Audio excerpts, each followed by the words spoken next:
G'day guys, this is Josh again. Welcome to me doing Oreha Prevaza? Yeah, probably that. Okay.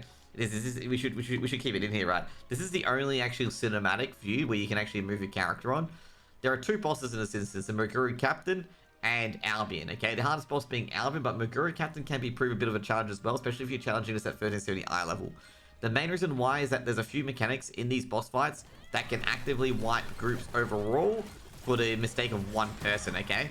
And the main mechanic that does that on Mercury Captain is the spin attack, basically during the fire phase. And that's just generally the most killing thing during this fight is the fire phase, and basically people getting caught out during it as well. And it's generally the biggest killer on this boss, okay?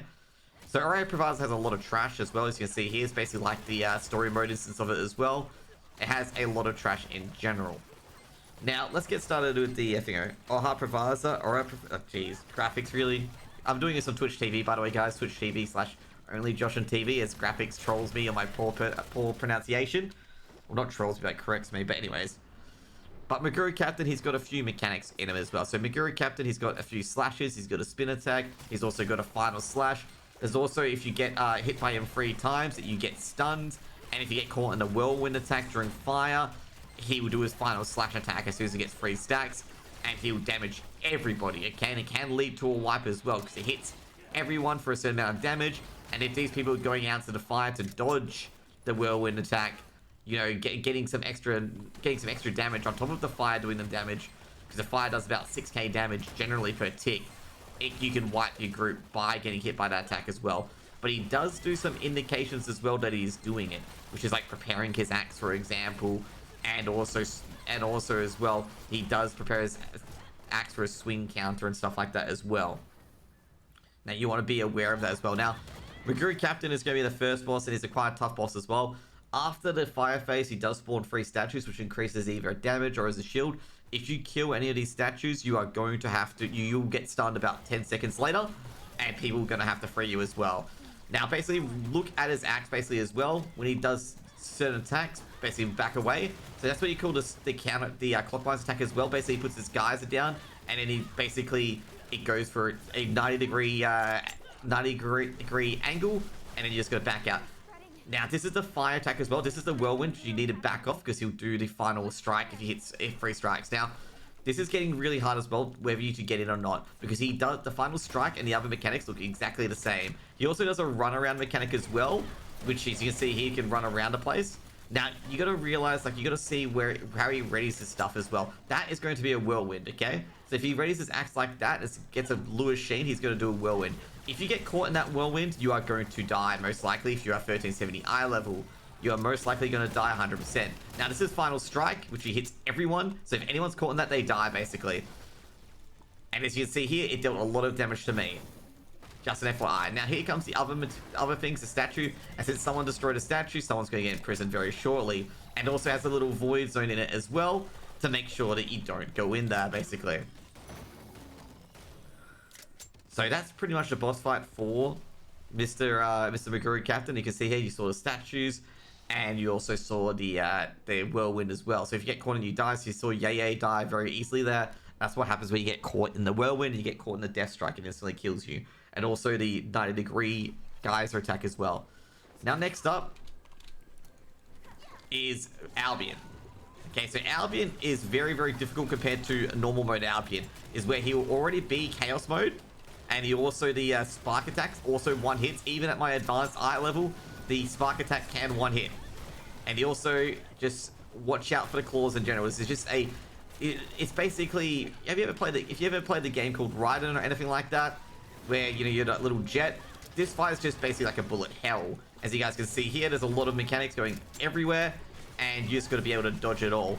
Now, when you're higher eye level, you can dodge a lot of mechanics, but there's a lot of different mechanics, such as memory slash, where basically you have to gather up in a little circle, and you got to just remember the red lines, and then move accordingly. If you do not, you get hit. Okay, and there's other mechanics as well, which is the there's the Joker mechanic. So with the Joker mechanic there, you got to kill a little jester. If you do not, you get darkness. And it makes it really, really hard to dodge his abilities if you cannot see. Now, there's another ability as well where there's a safe zone that appears in the arena. Everyone must go to it. If a player is dead, they count as a player. So if you are not there and you're a player and you die, it's basically a wipe if you get to this phase. If you do not get to this phase, then it doesn't really matter. Now, this is the next one, which is basically stars. You got to watch for the stars on his back and go to the area. Generally, you want to assign this with X3, but given my group... Gathering. We should examine the holy beast closely. There must be a safe place somewhere. Wasn't actually paying attention to it. I get really confused with 4 and 6 at times as well. Because I thought it was a 4-star given I saw these two.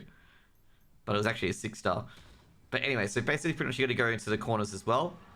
I got to work harder on that mechanic. I haven't done this mechanic in a long time either. But basically, it will always use the stars once on its back. So if it uses 4, it won't use 4 again. So it will always go like, you know, for example, 6, 4, 8 or 8, 6, 4 and stuff like that as well. Then after that, he'll get into his chaos phase. Okay, so his full chaos phase. And this means he's got laser beams as well that can kill you. And that he's got like very, very, very high damage attacks basically as well.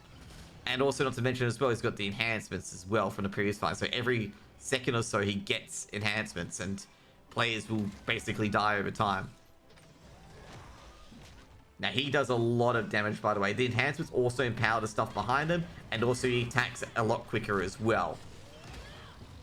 Now, it should be probably a very, very quick boss fight if you're super overgeared. If you're not super overgeared, this can be very long and drawn out, and you need to bring a lot of pots to this fight as well.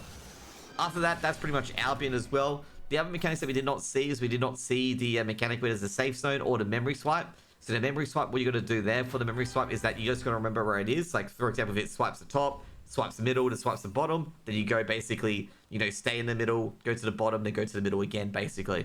It's fairly easy, this dungeon as well, despite me stuffing it up there. You guys saw me stuff it up because I was trying to explain you the fight. I was trying to do a live action, which never ends well. But that's pretty much what you got to do here.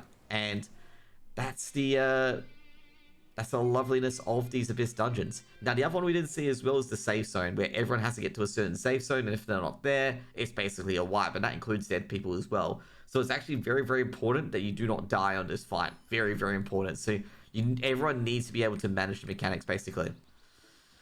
Anyways, guys, that's going to be it for our guide for Oreha Prevaza. Probably the only one that we cannot get. And I hope you guys have a wonderful day, and like, comment, subscribe.